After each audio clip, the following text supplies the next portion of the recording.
horseshoe is back. What's going on, Colts Nation? Welcome back to another episode of the Bring the Juice Colts podcast. Today, we're going to talk about 5 biggest takeaways that we had from Sunday's game. I already did a recap video. That's up on our channel. If you haven't checked that out, please check that out. And so you can see the immediate thoughts that I had from that game. But also, we're going to kind of break it down a little more. We've had a day to sit on it, kind of talk a little bit about it. But first, want to have a word about our sponsor. What's up, football fans? Do you want an advantage on your sports betting this year? You need to download BetQL, the only app you'll need to make smart bets. Their computer model scans hundreds of thousands of bets every year to give you the best bet recommendation for every game across all major sports. Their model covers everything from spreads, over-unders, to player prop bets. If you don't want to use their model and use your own research, that's fine. They can help you with your researching needs. There's sharp data to know who the pros are backing, the line movement so you can jump on betting opportunities in real time, team summaries highlighting previous success and over-unders and spreads, and team lineup, breaking news, and injury status updates. Plus, you can save all your picks in one place to track your success on leaderboards and rankings. Head to the App Store or Google Play now to download BetQL. You can also head to try.betql.co/juice to get started. Enter the discount code JUICE for a 25% off any of their subscription offerings. Find all this information here in the description, and make sure to check out their BetMGM in the description to receive a free year of BetQL. No subscription status is nothing. Also, check out their sportsbook offer pages if you live in an eligible state for free offers upon signing up. Don't miss out on the chance to beat your sportsbooks this football season. All right, so now we're going to talk about some of the takeaways that we're taking away from this. I think the first thing, Cody and I agreed we had to talk about the quarterback first, because that was the biggest question mark going into that game Sunday.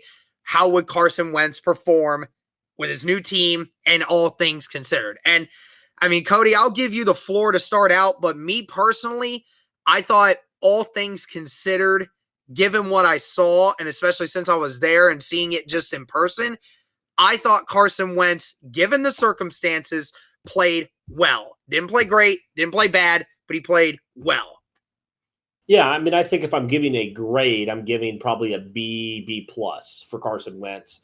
You're right. I think he played well. He didn't play great. You mentioned it. I mean, I think he missed a few throws there. I think he, obviously the fumble, that's miscommunication. That's a bad one. Wentz took ownership of that. And that was really his biggest mistake. And that was the only time he turned the football over per se. But, overall, you're right. I thought Carson Wentz looked really good considering a couple factors. First off, the fact that he only had a couple days of practice leading up to this game because he was a close contact, because he missed a week of practice, a very valuable week of practice, I would add. I think all things considered, Carson Wentz played a lot better than I certainly expected. And I think the Colts certainly expected. I mean, and considering what was around him or lack of what was around him yesterday, and we'll get into that a little bit later. I mean, the guy got hit 14 times and was sacked 4 times, and he still threw for over 250 yards and 2 touchdowns. So for me, in my opinion, I thought he looked pretty good. He was rusty, and we kind of expected that. Yeah. I thought he was a lot less rusty than I anticipated. So a lot of people like to, for some funny reason, Derek, and a lot of it's Eagles fans who are very salty. I'm going to call you out, Eagles fans, because it is you. But they're very salty that Carson Wentz didn't have a bad day, right? And they won, so they got to trash talk a little bit. Yeah, because Jalen Hurts had himself a good game, and because Carson actually played 100% of the snaps, they'll default to that argument, even though, they're salty that Carson actually did well. Yeah, so it's just kind of hilarious how people were trying to say Carson Wentz is bad. This is Carson Wentz's fault. I could tell you 3 things that I would blame, that we'll talk about here on offense alone, that I would blame before I blame Carson Wentz. So yeah, I'm just going to say that right now. Carson Wentz, he was better than I expected, especially all the circumstances. A new team, not even having T.Y. Hilton, not having a left tackle, offensive line looking horrendous. I mean, Carson Wentz, I'm going to stop talking about this because people are going to, I can just see the angry comments right now. Stop talking about Carson Wentz. But you know what? Like, he looked good. I thought he looked pretty good. He wasn't perfect, like you said, but he looked good. I mean, he did some things that we would even say last year Phil Rivers couldn't do, right? He was on the move a couple times. He used his legs to get, I believe it was 8 yards or something like that, move the chains there. And he was able to do things in the pocket that, Philip Rivers just frankly couldn't do. So you see why the Colts were excited to get Carson Wentz in the building. Now, I do feel like he's going to get better just because he's going to get more chemistry with these guys.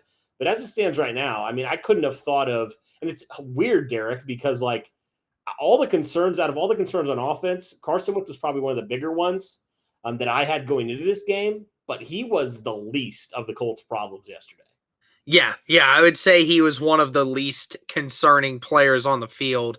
Again, there was some stuff that he had to work through, and he is going to get better as the rest of this team is looking to try and get better. I mean, obviously the whole team didn't necessarily play well, and that kind of had an effect on Carson Wentz in the second half. And one of the biggest reasons why that second half was so bad, and we'll kind of talk about that next point, and that was strictly, the offensive line. I mean, it's kind of weird because Quentin Nelson, ironically enough, I don't believe this stat. I saw one snap where Quentin Nelson got absolutely beat off the line and ended up giving up a pressure. So I don't remember who was doing the tweet that said that he had allowed 0 pressures. I mean, I'd have to look back through the film. But I thought from my own eyes, I was watching Nelson specifically on that play, gave up a pressure. But outside of that, Nelson was clear as day the best offensive lineman out there, as we would expect. But everybody else, now Kelly per se, I didn't think was terrible, but he didn't play great either. But Glowinski gave up 3 pressures on Wentz on Sunday. Braden Smith gave up 5. Braden Smith looked absolutely atrocious in that game. For a guy that just got paid $72 million, he did not play well at all. Also on top of it, he's now got a foot injury apparently. We're going to see how bad that is. They don't know right now. They're checking it periodically throughout the week to see if it's going to be a week-by-week thing or if it's going to be a day-by-day thing. We don't know. And then, of course, Davenport gave up 2 sacks by himself yesterday and gave up 8 pressures and also couldn't get any pressure up front in the run game either. So, we're about to talk about the wide receivers and the running backs and their fault in this, but we also made a great point. It was the offensive line. The run game could get very little of anything going, mainly because the offensive line got no push up front. And then when Wentz was trying to sit into the pocket and make the throws that he was trying to make, he was getting sacked in less than 3 seconds. So, it was really bad by the whole offensive line for the most part.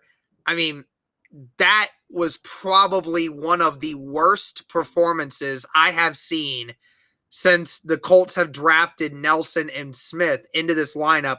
That might have been the worst offensive line performance that I have seen to date in 3 years that covering this team from what we've done.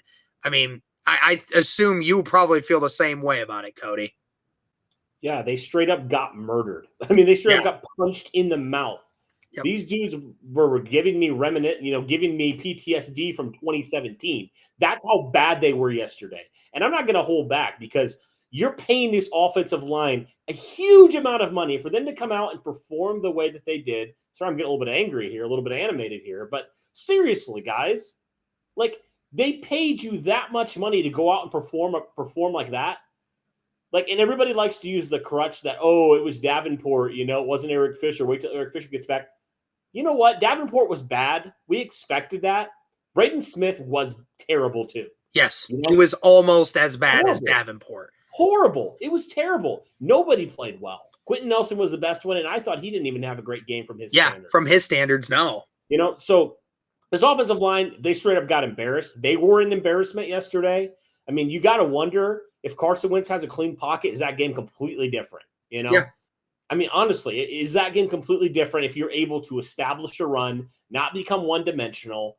The Colts were really bad at running the ball yesterday. They averaged about a little over 3 yards a carry. I think it was like 3.3. It was 3.3. Yeah, 3.3. That's horrible. That is not good, to say the least. And yeah, I mean, that was straight up an embarrassing game for this offensive line. Hopefully they got humbled a little bit because everybody likes to talk them up, including us. This Yes. offensive line on paper, we're like, this could be a top 3 offensive line, and they straight up looked like a bottom 3 offensive line. I'm not even joking. It was that disgusting yesterday.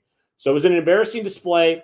Fortunately, I don't feel like it's going to stay that way because the Colts have a lot of leaders on that offensive line that won't let that happen. Ryan Kelly straight up, he just said that's not the expectation we have. That's not the standard we live up to. So the Colts know how bad it was yesterday. That's the good news. You talked about Braden Smith's injury. That's concerning because now, even if Fisher does come back, who is your right tackle? I mean, Matt you Pryor. were already on one tackle. Who's going to be your other tackle? Matt Pryor was horrendous last year. Yeah. So it's not really giving me much comfort if Matt Pryor is your right tackle next week. Yeah, absolutely. I mean, overall, I mean, we said it many times, and I'm sure every other Colts fan has, said the exact same thing. Offensive line was just atrocious. I mean, there's no way, no ifs, ands, or buts about it. I mean, they were terrible. They did not give Wentz adequate time to throw the football, and did not give these running backs the time to be able to run as well. Now, let's kind of go to the position groups here for the offense. We just sat here for 5 minutes and just said the offensive line was a major concern as to why the running game couldn't get going and why plays weren't able to develop for the pass game. We get that. But we also do understand that the running backs and the receivers also did not live up to expectation. Starting with the running backs, I mean, Reich did state that while the offensive line was atrocious yesterday, the running backs also did miss some opportunities to get more yards on some runs. There were some run lanes that, people did not get into, particularly Hines and Taylor. Whether that's, just first game jitters, kind of getting back into the swing of things, that might be what it is. I mean, I'm not going to harp too much on him because, I mean, for God's sake, Derrick Henry yesterday had 70 yards rushing against the Cardinals. I mean, they were just as bad yesterday at running the football as we were as a unit. I mean, Derrick Henry could not do anything against the Cardinals defense of anything. So, I mean, it seemed like the best rushing backs in all of the AFC South just seemed to not have the ability to run yesterday. But again, some missed opportunities from there. And then you talk about the wide receivers. Couple good catches here and there. But, I think it's becoming a very problematic issue here, Cody, and I don't think we've addressed it enough. And this is something that a lot of people, don't give T.Y. Hilton enough credit for, is that T.Y. Hilton, even though his age is up there, he knows how to get separation on corners. He's been in the league a long time. He knows how to get separation on these guys, even if it's a yard. I mean, Strawn's catches yesterday, no separation. Paris Campbell, 1 reception. Was that all on him? No, it wasn't. I felt the Colts kind of got away from him. But then again, don't think he really necessarily got much separation from his guys either. Michael Pittman, no separation from his guys. Zach Pascal was the only one yesterday getting any kind of separation from his guys, and it showed you what he could do if he got some separation, and he had 2 touchdowns. The only 2 touchdowns of the day for Indianapolis from Carson. So, you're getting into a point here where, Wentz maybe didn't get rid of the ball soon enough. That's one concern. The offensive line not covering also was a concern. But then on top of it, Wentz is going through his progressions, all of them. But yet nobody was getting open. And against the Seahawks secondary, which is not one of the best secondaries in the league, you would have thought guys would have been able to create some separation a lot more. But they weren't. So basic general ending to this topic is that the position groups, whilst they were also being held down by the offensive line, also did not do their job in creating opportunities when they could have. No, and also Marlon Mack didn't see the field, which was super puzzling, especially because we were really struggling, to run the football. I figured they would change it up. Marlon Mack didn't see a snap. I have concern with that.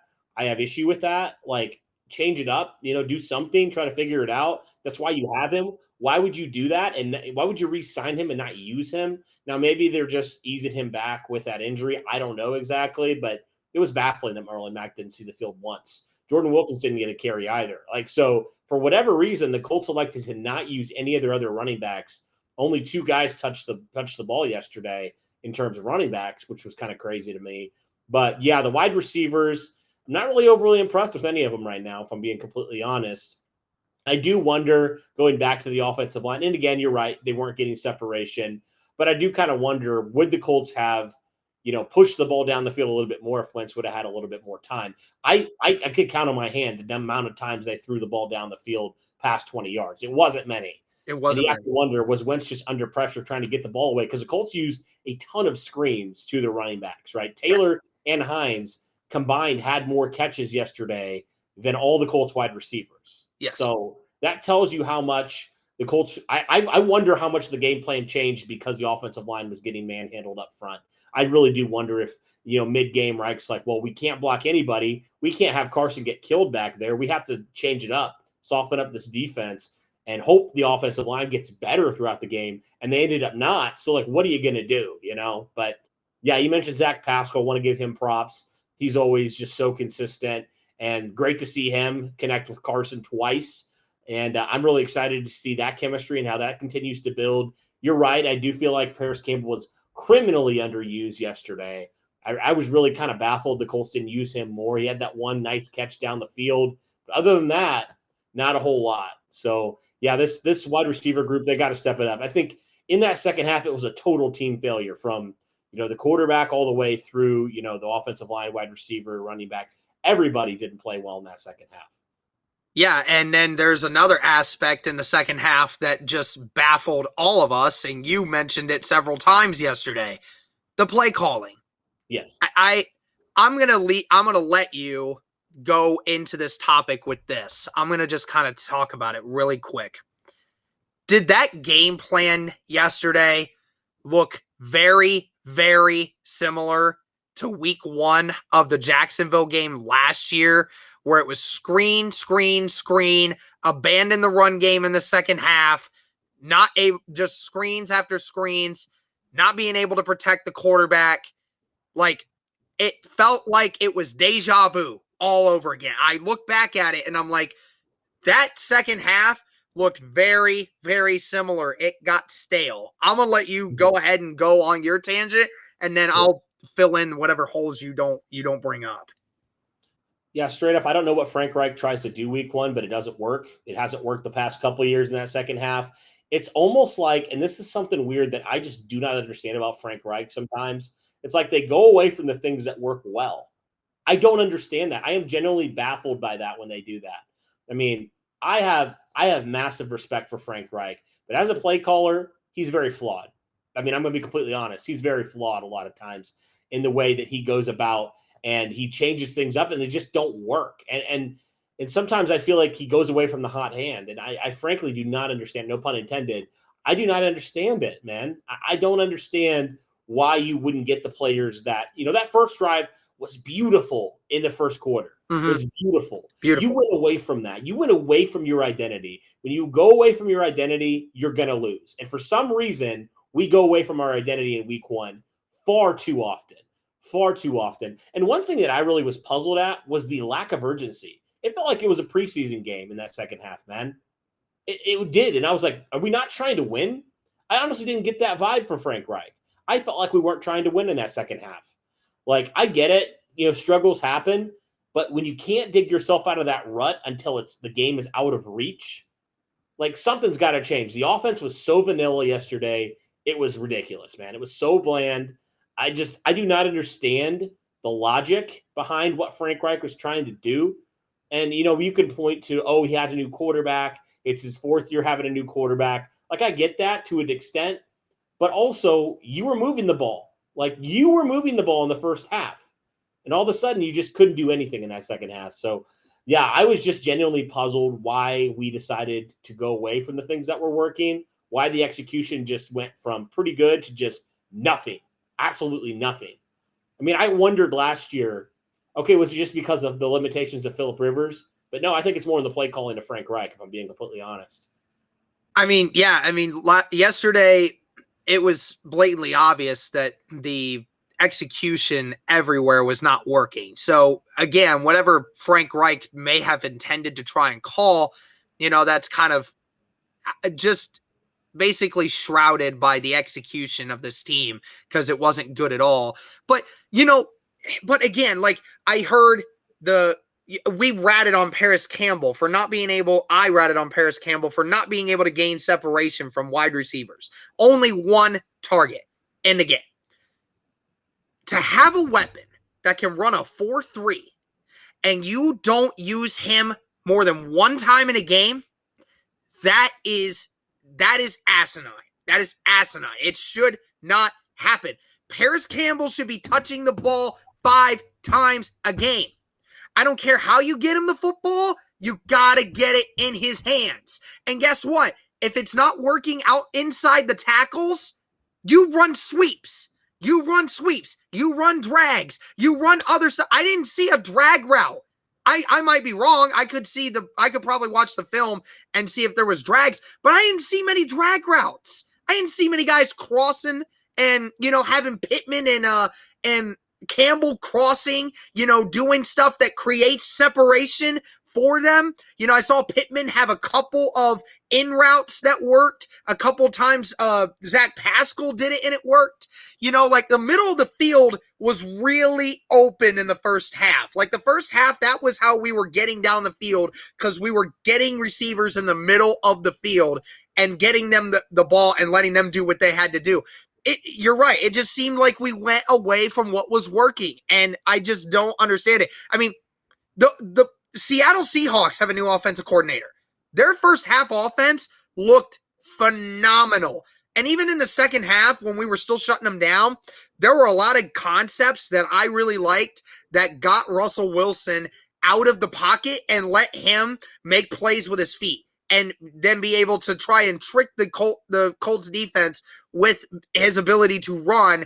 I felt like there were a lot of good plays that the Seahawks were able to run, but the Colts did a good job of stopping it. I just felt like we could have done that. But it felt like the same offense, and it felt like the same 5 plays over and over and over, and it lacked creativity. What were your thoughts on the 4th down attempts? I didn't ask you that yet. I did not mind them. I did not mind the attempts of running on 4th down. I did not mind it.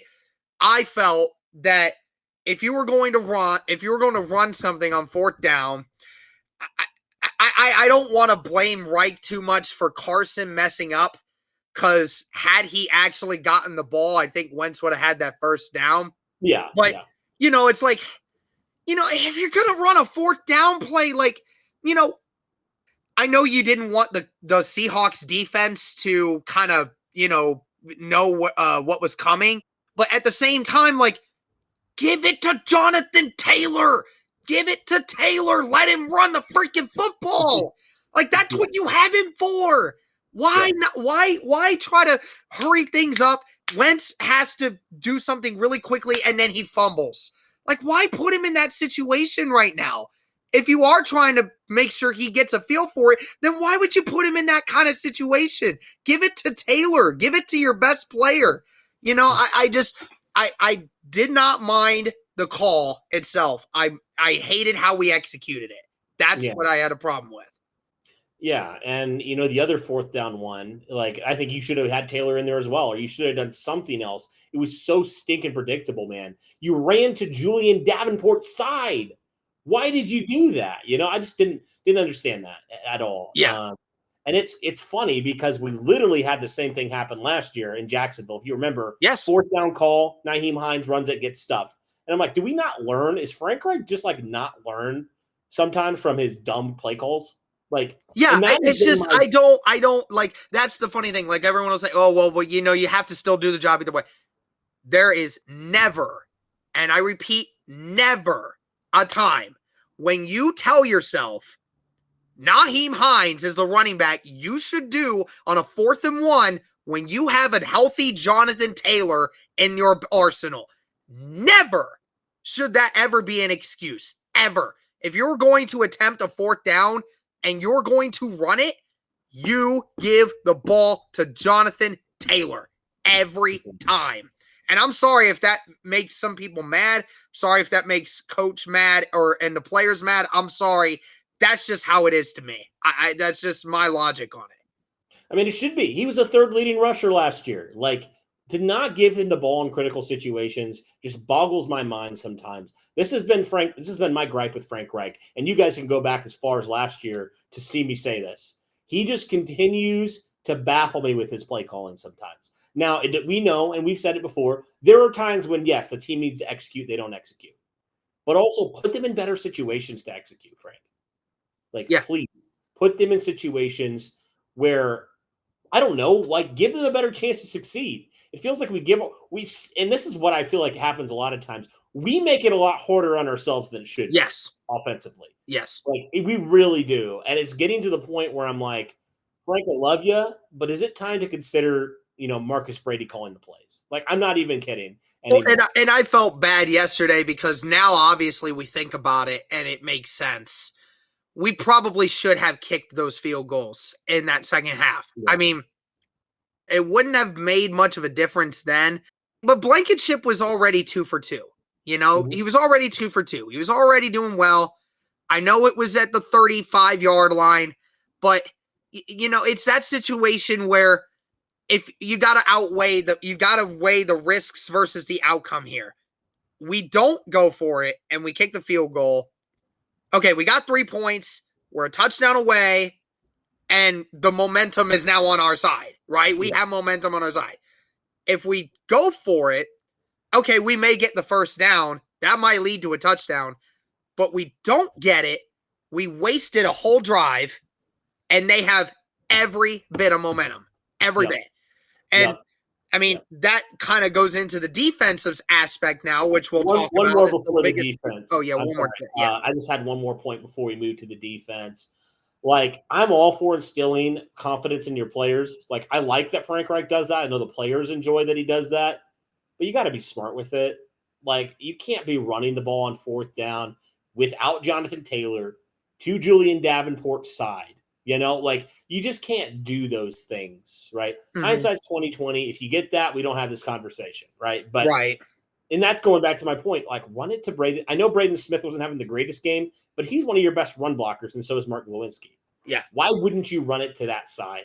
Or why wouldn't you roll out when your offensive line's playing bad? Do something, they've struggled to run the ball the whole game.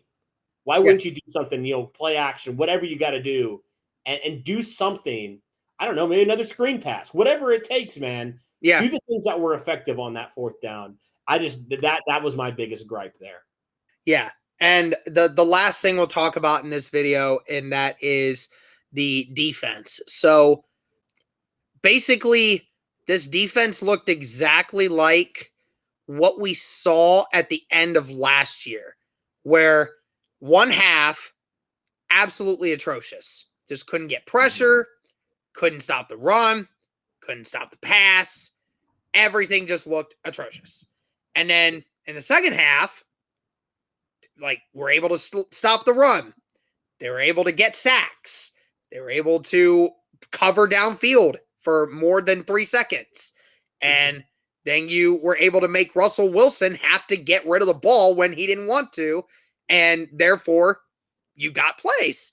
And again, the defense in the second half, to me, played exactly how I want our defense to play. Getting constant pressure against a quarterback like Russell Wilson. You're able to slow the run down. You're able to stop their creativity by getting more pressure. That was the defense I wanted to see. But the problem is you can't just keep giving up 21 points in the first half like that and make that look so easy. So, again, we saw some good. We saw Darius Leonard force a fumble, saw DeForest Buckner and a couple other guys get some good pressure in the second half, which is great. It's exactly what we wanted to see our defense do.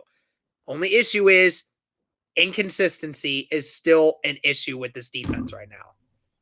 And it's becoming a trend, and that's concerning to me that it's becoming a trend. Like, you know, we talk all about how this defense was so good last year, and then they were so bad last year at certain points too.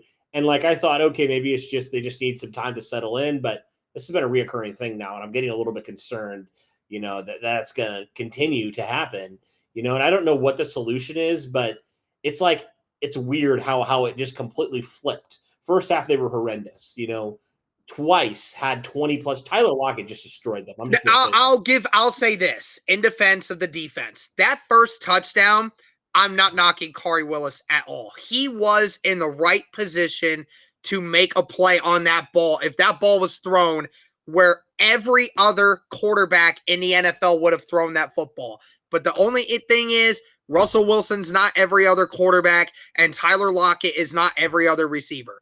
Those two are amazing at doing exactly what they just did, which is like changing direction and still being able to catch it over the shoulder. That's not Corey Willis's fault. It's not the defense's fault. That was just a spectacular play. I will give them that one.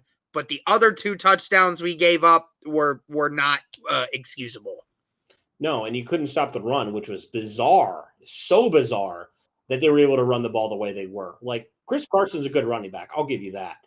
But he's not doing – he shouldn't have done that to you.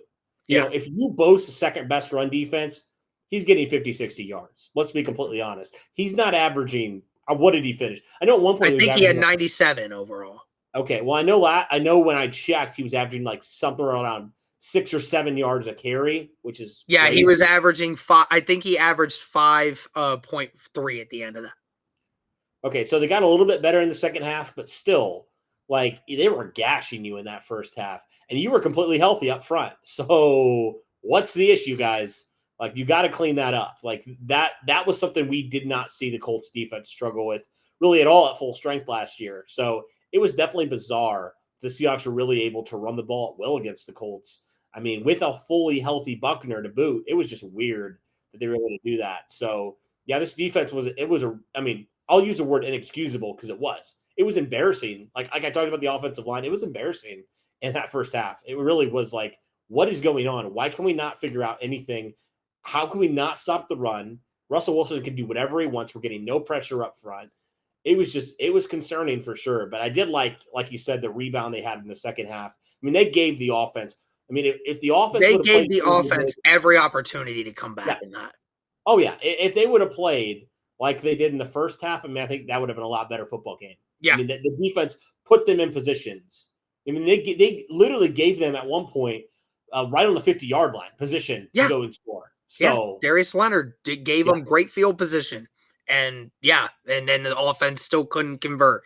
So that's why ultimately I kind of blame this more on the offense than anything else. Because again, at least the defense in the second half gave you every opportunity to bring this game back, and we just couldn't do it. So well, that's going to do it for this one, guys, for the 5 biggest takeaways we personally had from the game Sunday. Again, we had a lot of criticism here of the Colts, but again, we're going to still root for this team. We're still going to try and see what other ways we think we can do better for the upcoming weeks. Obviously, Colts have a lot of work ahead of them, and they obviously know that. They'll work on it. We'll just hope that this team gets healthy and that they'll be able to find a way to beat the Rams. That's the next opponent. Got to move on from here. So thank you guys again so much for the support. Thank you. Really appreciate it. And as always, go Colts. Once again, thank you to our sponsor, BetQL, the only app you will need to beat your sportsbooks. Find their information along with a 25% off discount code in the description of this video. Make sure you go check that out. And also check out their special BetMGM offer in the description in order to receive a free year of BetQL and other sportsbook sign-up offers and bonuses.